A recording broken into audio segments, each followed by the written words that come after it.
Hello viewers, today we're talking to Captain Taahira Khan, Zimbabwe national but works for Coastal Aviation, bush pilot in Tanzania. Welcome Taahira.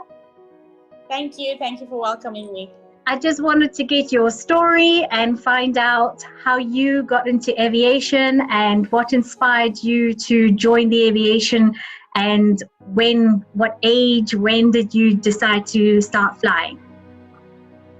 I decided from a very small age. I was only 4 years old in 1995, and I attended an air show at an airport, a small airport just outside of Harare called Charles Prince Airport.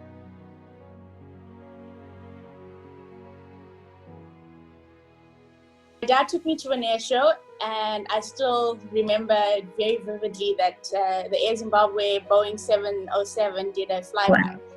And it was from that air show display that I told my dad, I'm going to be a pilot one day and I'm going to fly an airplane. And yeah, that's where my journey started. And after high school, my dad wanted me to go to university.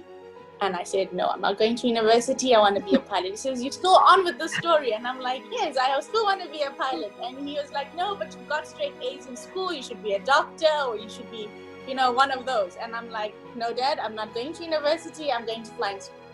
So he was a little bit skeptical about the idea at first. And we went to a flying school, and he spoke to one of the instructors, and he was asking all the questions. Can a woman be a pilot? How is she going to get married and have a family? And he said, no, it's perfectly fine. She will manage. There's a lot of females who are able to do this. So it's not a problem. And he was still skeptical, and he said, okay, so how does the course work? So he explained you have to do the private pilot license at first, and you have to do the subject simultaneously with the flight training. So he asked the instructor, can I do my PPL exams first? I think he also just wanted to see if I was really serious about this, because it is very expensive. Yeah, of course. So I initially started off with the PPL exams. I passed them, and then I'm like, okay, Dad, you can see I'm serious now. Can I fly? And then, yeah, that's how he allowed me to continue with my PPL license. So I did my PPL license at Charles Prince Airport in Harare as well. And after that, I moved to South Africa, where I completed my CPL license. Yeah, that's how I started. So I have wonderful memories with Charles Prince, because not only do I still fly there, we fly there quite often with the company that I work for, but it's a lovely, quaint little airfield. But there used to be big air shows, like you say, and today it's really sad because the aviation is almost non-existent in that airport. We're very lucky if we only see a few flights taking place. So in Zimbabwe, do you have in your schools, I don't know about now, but do they have like careers day where they come and talk to the students about different careers, and they have different people from different careers who can then educate them about aviation and try and get more people interested in aviation? From what I remember from when I was in high school, I don't know if it's changed much now, but when I was in high school, throughout my whole high school years, we never had any career days. We're never involved in any interaction with like career day sort of setups. The only thing we would do would be like, what do they call them? Field visits to like maybe a hospital. So it was just those kind of things that we did, but you wouldn't get a career day where different people from different industries would come out and talk to you and give you an idea of what's out there and what you can do, especially in aviation. So when I joined, aviation was something completely new to me. I'd never spoken to a pilot before. I'd never heard anything about aviation. It was literally just my memories from an air show, and that was what I That was it. A lot is needed in Africa when it comes to exposing young females and males to the aviation industry. Yes, absolutely. So when I was in high school, in your last year, like when you were doing your A-levels or your GCSEs, we would have people from different careers come and talk to us about aviation or accounting or becoming a lawyer or a doctor. So it was sort of encouraging the youth at that time So it's really interesting that from a very young age for you, it was the air show that inspired things, and you kept your dream and carried on with that. So what challenges did you face when you were in your training? Because Zimbabwe is a country where they didn't really have any flying schools, and they were not a very big airline. I know they had an airline, but they didn't have any cadetship programs or anything of that sort. So was it difficult for you to sort of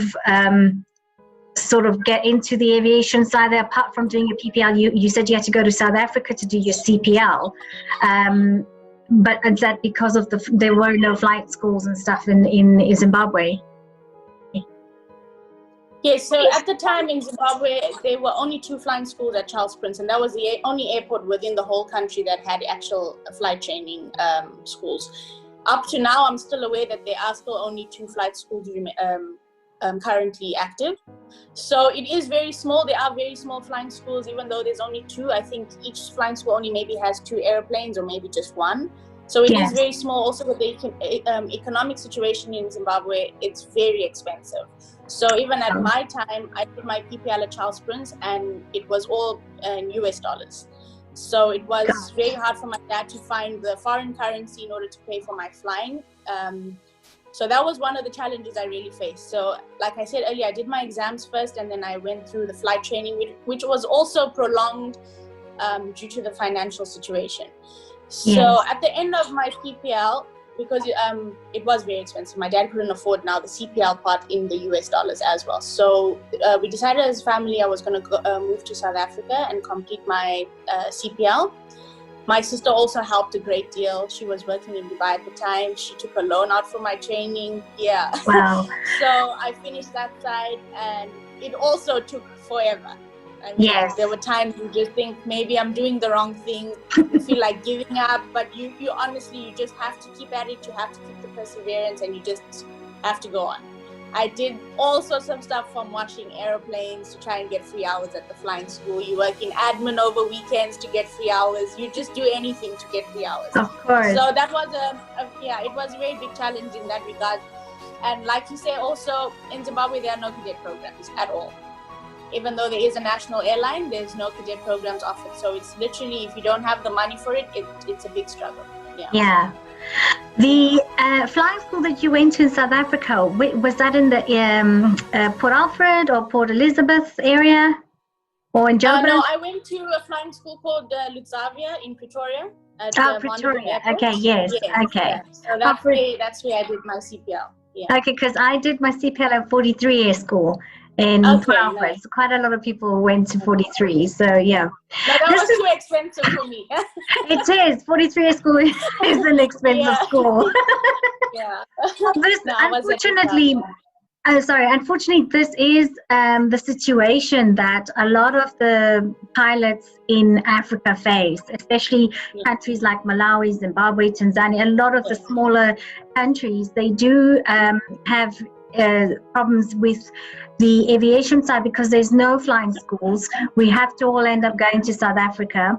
In Zimbabwe, you said 2 flying schools. Do they only teach the PPL, or they do have a Zimbabwean equivalent of a CPL? No, they go all the way through to your CPL, but it's just very expensive, especially if you're going to do a multi-engine rating as well. It's just insanely expensive, yeah. Okay, but the conversion from a South African to a Zimbabwean license is easy once you get your South African license, right? Yes, it's not a problem. You just normally just write an LO exam and a meteorology exam, and then you just do a conversion flight test. Okay, yeah, because it's the same in Malawi when you do the conversions, and I think the rest of Africa, when you do the conversion from the South African license, it's a lot easier once you get the license. Bush flying, was that your first flying job that you got when you were a bush pilot, when you got this job with Coastal, or did you fly in other companies before you got the job with Coastal? No, with Coastal, this is my second job in my career. At first, I worked as an ab initio flight instructor, instructing PPL and CPL students. Okay. So the flying school that I trained with for my CPL called Luxavia in Pretoria, when I finished my license, I continued on to do my flight instructor rating with them. And at the time was when I got married and I had my son. So it was a bit of a setback in that regard, but I had to stop flying and just go through with the pregnancy, give birth, give some time off, and then I went back to finishing my instructor's rating. And they then said to me, listen, we don't have any instructor jobs at the moment, but once there's an opening, you can join. So in the meantime, they offered me a position working in the admin department for the flying school. So I worked in admin. I basically did everything from accounting to invoicing to the petty cash to all sorts of stuff. But it was a good thing because I learned how the flying school works and the admin side of everything. So when an opportunity came through and one of the other instructors left for another job, I was offered a job as a flight instructor. So I worked there for almost 2 years. Yeah. Now, that's great experience because I did something similar where I worked at the airport. I did all the cars, I did the finance side, the running of the whole entire airport. So you do gain a lot of experience with this sort of thing when you start doing admin and the flying. So you're gaining experience on both sides. So are you enjoying your bush flying? I bet you have some interesting stories to tell about bush flying. Yes, I am. It's been an absolutely amazing journey with coastal aviation in Tanzania. We stay at the most amazing lodges that I've been to. I've never been to an actual safari, even though I'm African and I've lived in Africa my whole life. I'd never been on a bush safari before, and it was only when I joined this company that, we get to experience these kind of things while we're on layovers in the bush.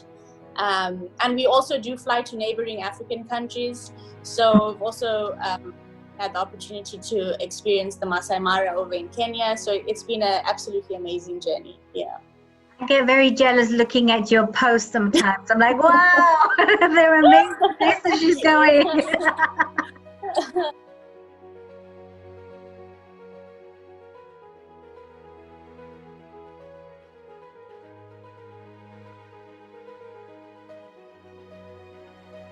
How do you think that the 99s could make a change in Africa and sort of impact females in aviation?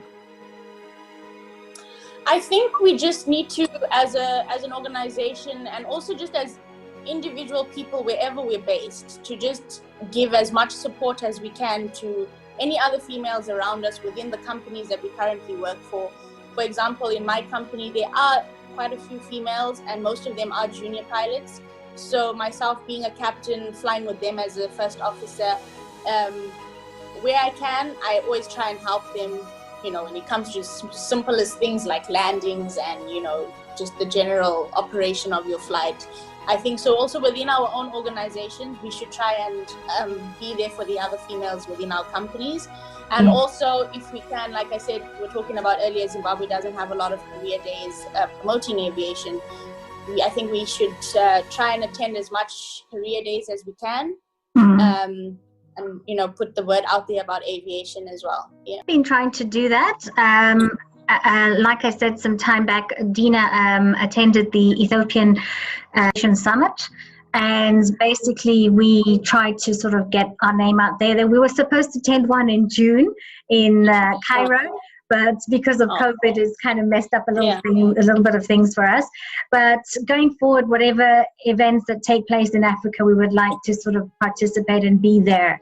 But what you're saying is really interesting and really great that you're making an effort to help the other female pilots and other junior pilots, first officers. I know, and I've seen through experience and basically seeing other people complaining as well, where sometimes captains are so interested in getting their own hours and building their own hours that they don't really help the first officers sometimes. And I've seen that happen a lot in Africa. A lot of girls have complained to me about that, where very few captains will let them take over the controls or the landings and give them, one sector to fly, so to say, especially when it's things like bush flying or corporate flying. So I'm really happy to hear that you're helping the others. But then, of course, being an instructor, you've been passing on knowledge, and that's already in you to sort of help people and stuff. So that's absolutely fantastic. So keep doing that. Yeah, no, that is true. I'm actually very thankful I was an instructor before this job, because I mean, just a simple thing like you can see when a landing is going to be bad. You can just see it coming from a mile away, you know? Yeah. And you can already then talk to someone through the mistakes they're already making early on. Yes. And it's true when you say a lot of captains, they will not give you controls. They will fly the entire day and you just sit there and you do the radio work. But when I first joined the company, I joined as a first officer as well, and I had to build an extra 200 hours before I could be released as a captain. So during that 200-hour phase, I also flew with captains, which were all males.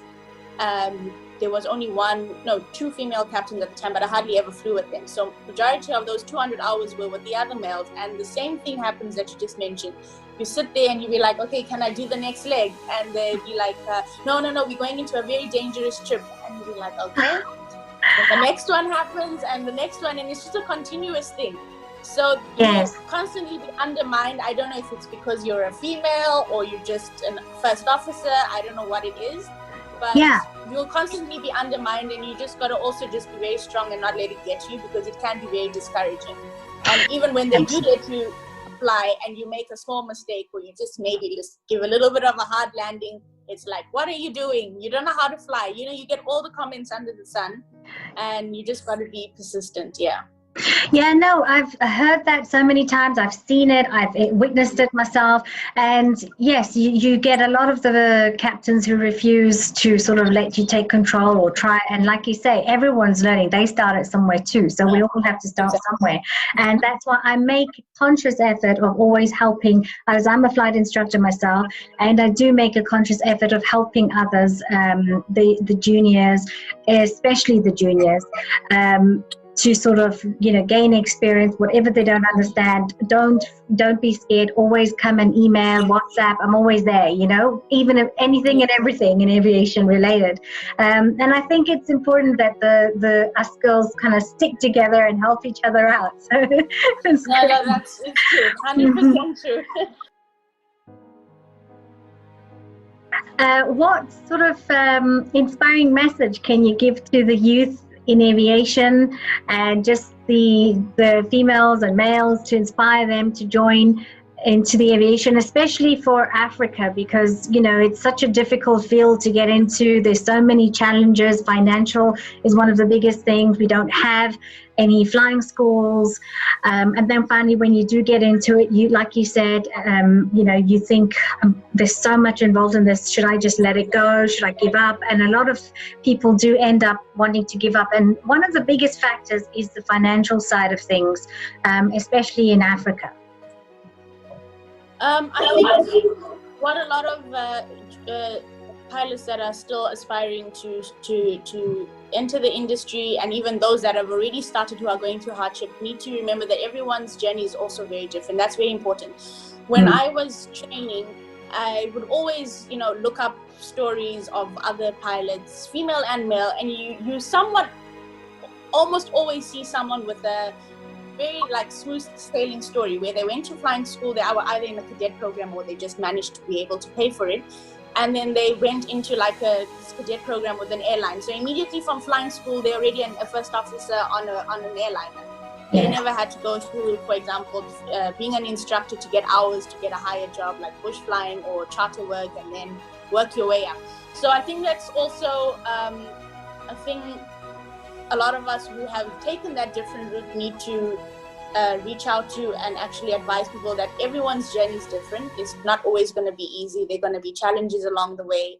You're going to feel discouraged. You need to always try and surround yourself with positive people. Yes. Possibly positive aviators as well that have gone through the struggle, so they can keep you motivated. And you just got to persevere. You've got to be strong. You've got to persevere and just keep at it.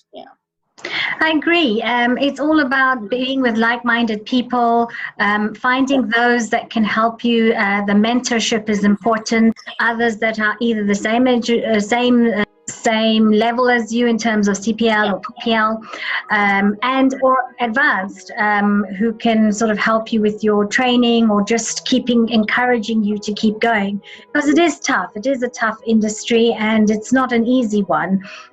So it is important to have that mentorship, and that's where us, the African 99s, come into, all the 99s in general.